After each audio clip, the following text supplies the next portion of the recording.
Hello and welcome. Today we are hosting an interview with Carl-Johan Zetterberg, who is the CEO of Doro. My name is Simon Granat and I work as an equity analyst at ABG, and I'm the analyst covering Doro.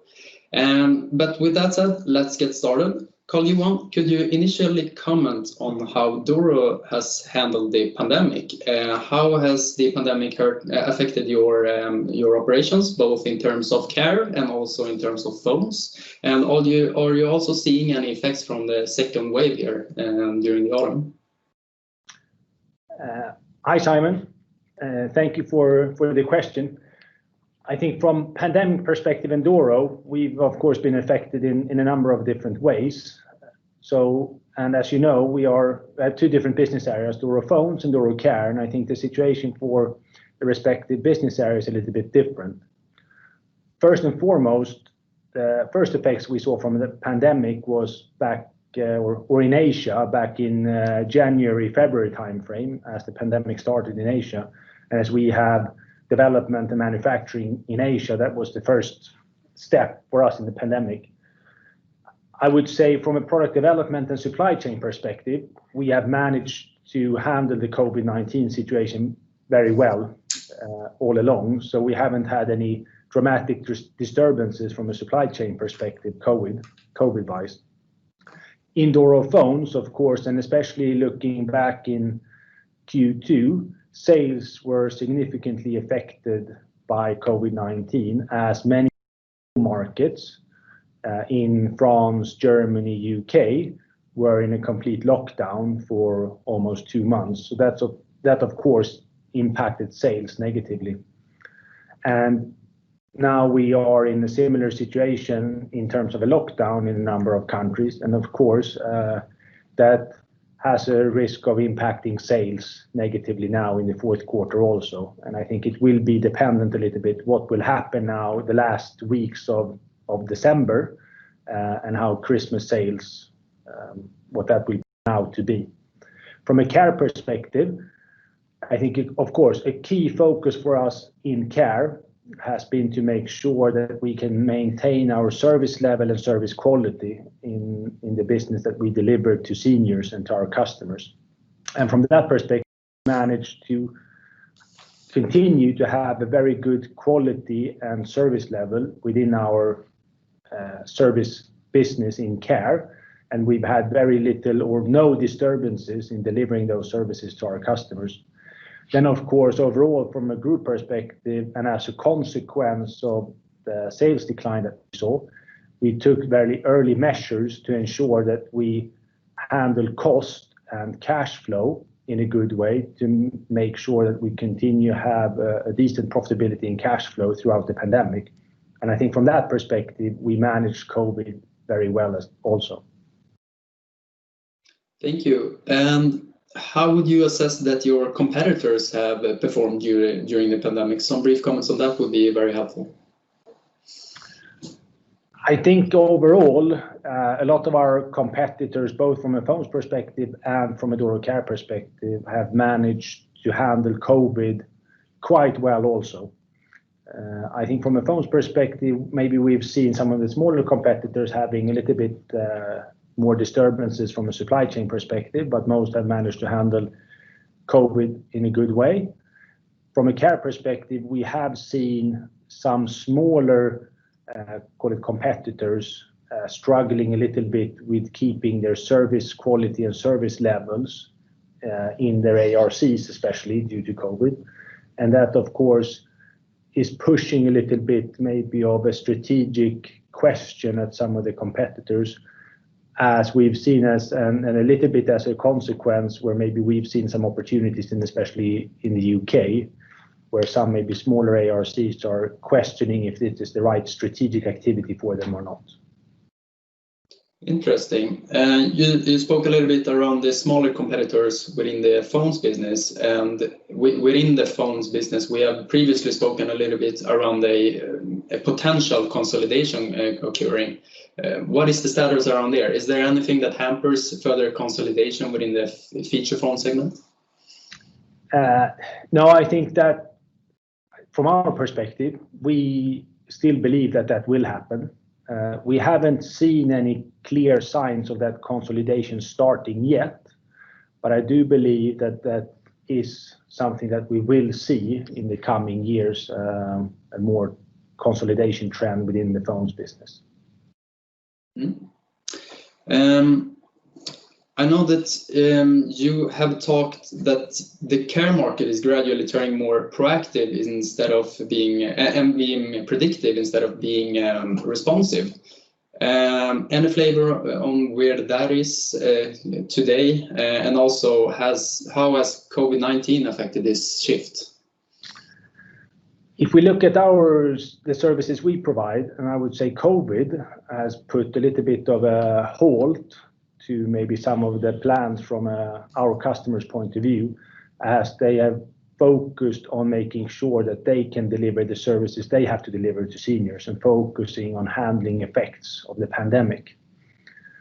But I think what we've also seen, and that's more from a telehealth perspective, which is maybe not, it's more in addition to what we do. Of course, we've seen that COVID has provided some new, very interesting opportunities, and a lot of companies have seen tremendous growth in, for example, remote doctor visits and other services during COVID.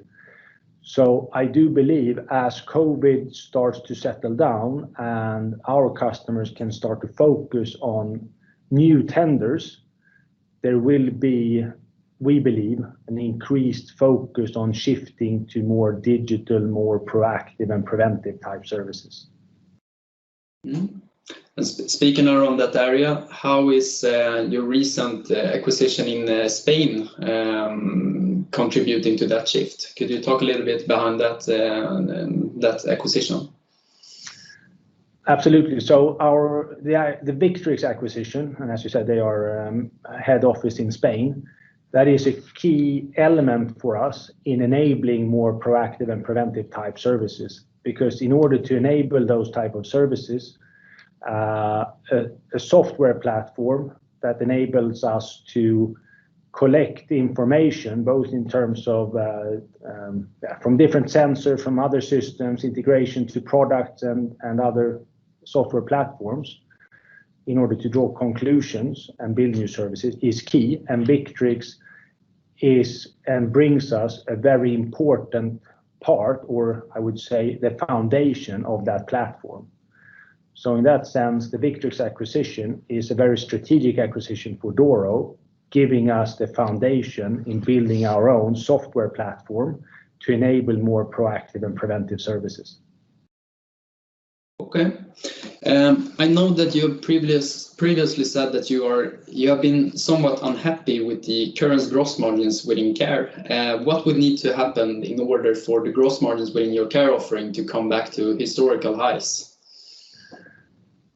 I think there are a number of different elements to it, and I'll break it down a little bit. So, of course, one is to make sure that we get as good efficiency and productivity as we can within our service business. In order to do so, to make sure that we integrate our acquisitions in a good way and make sure that we capture the synergies that we can from the acquisitions is an important part.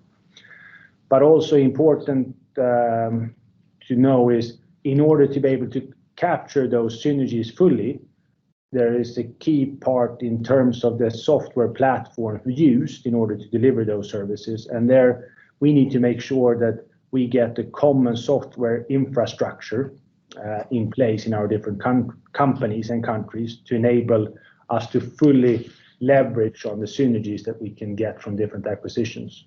And then the third element is also to expand with new type of services, driving higher average revenue per user, and also some of the new services driving higher gross margin. Thank you.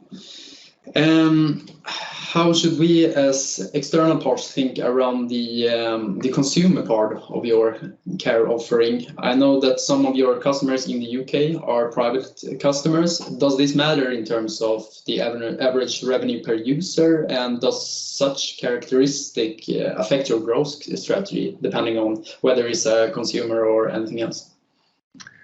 I would say our focus in the near future is more on what we call sort of the public type customers, so the municipalities and local authorities, and also to some extent housing associations, if we talk assisted living. And that will continue. A lot of the private customers we have, and as you say, they are an important customer group for us, which typically where we have maybe slightly higher gross margins than to a comparable public customer. But they are typically, I would say, a customer that we get based on a public contract. So in many cases, it is, for example, we have if we have a contract with a local authority, they will refer private customers to us. That's why our focus is on the public customer, and yes, in certain geographies that will drive growth in a more private or consumer-oriented customer. But I would say the focus is still on the public customer and not so much going direct to a very consumer-oriented approach. Okay. And as a final question, what would you say are your key priorities as we are soon to enter 2021 year? Yeah, I think for 2021, of course, and as we've communicated before, our key priorities is number one is to continue the growth within care. And for that growth, ensuring a good organic growth is the number one focus from growth perspective. Secondly, and also within care, is making sure that we get the right efficiency and productivity, as you asked before, regarding gross margins. And thirdly, also important within care, is to continue to work on expanding and improving our offering and our product portfolio or service portfolio. And then I would say for Doro phones, the key focus is to maintain and strengthen our market leading position whilst delivering on a restructuring program that we have communicated.